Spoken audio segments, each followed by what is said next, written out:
The needs of comfort and efficiency for a long-distance cyclist are in conflict with each other, and this tug-of-war is one many randonneurs struggle to balance.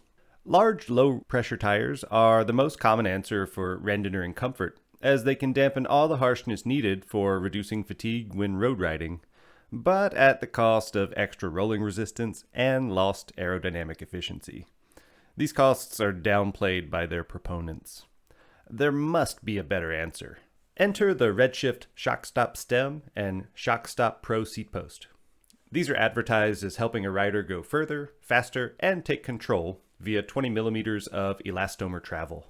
They are commonly considered for use on gravel bikes and praised in that application, but that is not my intent. In this review, I will introduce the products, assess their claims, discuss their application in the context of a long-distance road cyclist, and give a final verdict on if they belong on your bike. Full disclosure, Redshift offered me a discount as a reviewer that canceled out the cost of international shipping. All in, I paid $530 for the setup, the same as a North American resident not using the current 10% discount code. Let's get into it. The Shockstop stem use little elastomers which squish between the stem base and a moving stem shaft. These are connected to each other on an axle shaft on two bearings. Redshift claims this solid connection results in high lateral stiffness, while the low travel and preload on the elastomers keep the steering from feeling sloppy, and the handlebars from being too bouncy, like older suspension stems. The claimed weight is 278 grams for a 100 millimeter stem, while mine came in 9 grams lighter on my scales at 269 grams. The Pro stem offers 44 grams saved through titanium hardware and some extra machining for an additional $80 for equivalent functionality. Preferring steel hardware, I opted for the standard model. The installation instructions are quite specific and should be followed carefully. The overall finish is high quality, and the components that make up the stem feel robust. The Shockstop stem mainly competes with large tires and proprietary ISO-speed bikes from Trek, and Future Shock bikes from Specialized for the dollars of road riders. Other suspension stems like the Connect focus on the needs of pure gravel riders. The Pro Seatpost design differs significantly from the standard Shockstop Seatpost.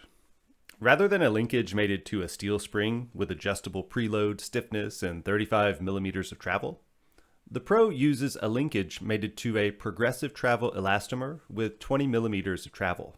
The term progressive likely means two elastomers of different densities are used in combination with the linkage design to control spring rates throughout the stroke of movement. The marketing materials note this provides a firm foundation to maximize power delivery to the pedals. This statement matches the general consensus on other Seatpost designs when comparing steel springs versus elastomers. Spring systems tend to be quite active in both frequency and amplitude. This quality favors rougher gravel conditions, but would be more noticeable as a pedaling platform for a road rider. No ideal weight range is noted for the Pro's elastomers. Redshift has told me that softer or harder elastomers are available, but that the progressive qualities of the stock setup should be suitable for the vast majority of customers. The Pro Seatpost, at a claimed 380 grams and 383 grams measured, saves about 145 grams over a two-spring setup on the standard Seatpost, and it costs an extra $70. The firm, low-travel design and weight savings of the Pro Seatpost put it more in line with other options for a road-focused rider, such as the Cane Creek EE Silk and the Canyon S14. Large tires and proprietary systems like ISO-Speed are also competition to the Pro Seatpost. Paying over $500 to add 400 grams to my bike is a tall ask, so I have high demands for performance. First rides yielded expected results. The system was comfortable, as it should be.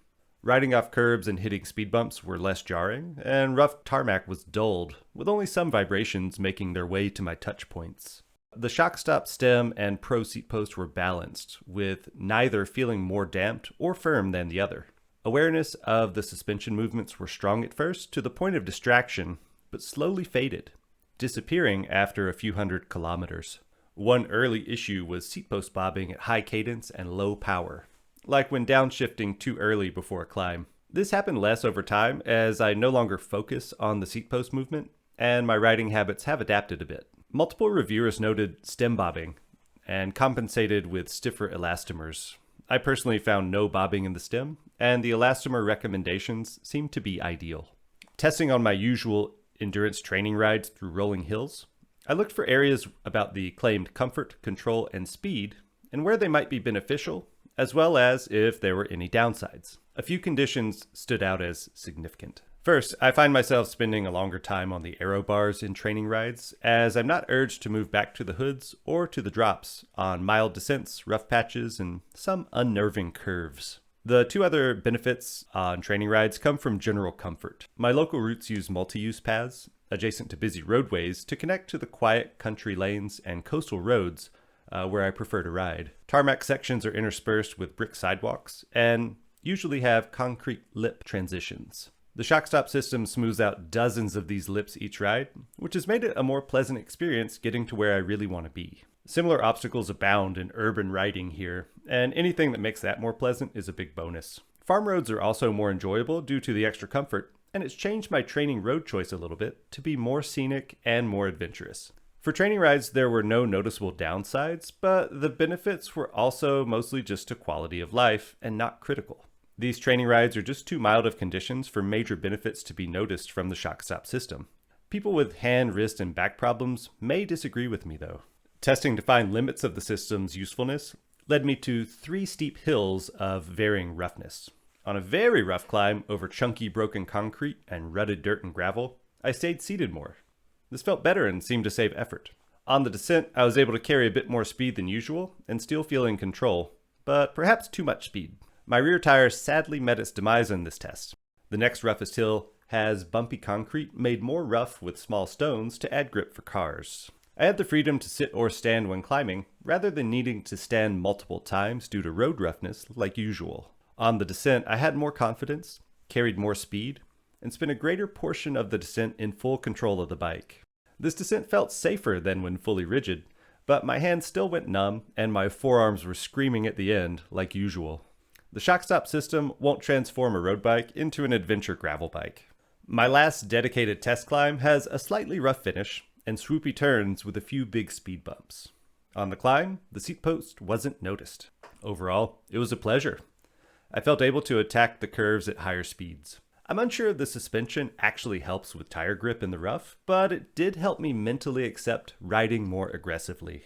I expected any steering slop that might exist to show up on the rough, fast curves here, but none was noticed. On a similar but slightly rougher descent nearby, I set a PR on an ill-advised Strava segment, reaching 76 kilometers per hour. Overall, descending slightly faster is not a speed boost I find important, but the control and confidence gained from the Shockstop system were beneficial to my peace of mind. Very long rides are where the real testing begins. Reduction of fatigue and soreness in the lower back, shoulders, neck, and arms were my top factors when making this purchase. I also aimed to monitor aero bar use patterns, especially towards the end of the ride. I set my tire pressure higher than usual, moving from the lower 60s for long rides up to 70 psi.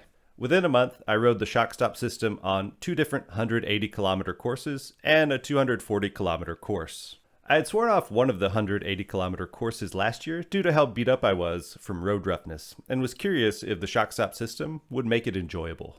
I expected muscle fatigue in the torso and arms to be reduced, but the extent that it was reduced on all the long rides was a real surprise. After each long ride, my lower back was tired, but not in pain or stiff. My neck and shoulders were especially fresh. My arms were still tired, but my hands lacked the normal feelings of abuse. It felt like a breakthrough after the first long ride and a mandatory piece of equipment after the second. I felt less need for breaks going the first 115 kilometers of the 240K course with only a quick toilet stop and no sit-down rests. This was unusual for me. The rough 180 kilometer course was enjoyable to the point where I look forward to doing it again. I can't say average power in the final 50 kilometers of these long rides is conclusively higher with my limited noisy data, but perceived exertion at the end of the long rides felt reduced. Aero bar use increased significantly with longer sections of use and in a wider range of conditions. This was handy with strong headwinds towards the end of the 240 kilometer ride, at a point where my core muscles often rebel against using aero bars for an extended period. One surprise benefit was reduced stress when traversing urban areas. There are no truly cycling-friendly routes through a particular city I always have to go through, so it is really mentally taxing. Being better able to run over bumps, potholes, and obstacles made this task a lot less stressful. I felt my upper body relax more as a result. Overall, long rides has been where the Shockstop system has really shined. So, let's assess how the Redshift system meets their advertised claims. Can I go further? Well, I feel better able to ride longer with less core and support muscle fatigue. I felt the need for fewer breaks for physical rest as well. So yes, this is the greatest and most important benefit for a long-distance cyclist. Can I go faster? Well, I can run speed-optimized tire pressures on a somewhat narrow tire, likely lose less performance from core muscle fatigue, and use aero bars for longer. I also rest less often, so yes, even if it adds 400 grams, I can go faster. Can I have more control? Traversing descents and rough conditions did indeed have a more controlled feel. Better control allows for more flexible use of aero bars too, so I would say yes, I do have more control. But then the question is, are these benefits worth the purchase?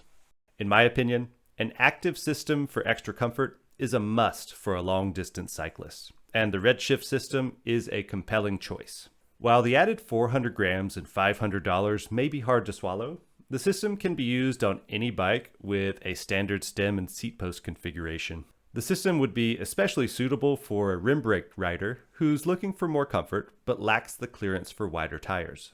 So, consider your needs and your riding conditions. If you ride long distances and want to do it quickly and efficiently, an active suspension system is a great investment. If your priorities match mine, you'll find yourself hitting the confirm purchase button at the Redshift website. Happy riding! I hope you found this video useful, and I look forward to seeing you in the next one.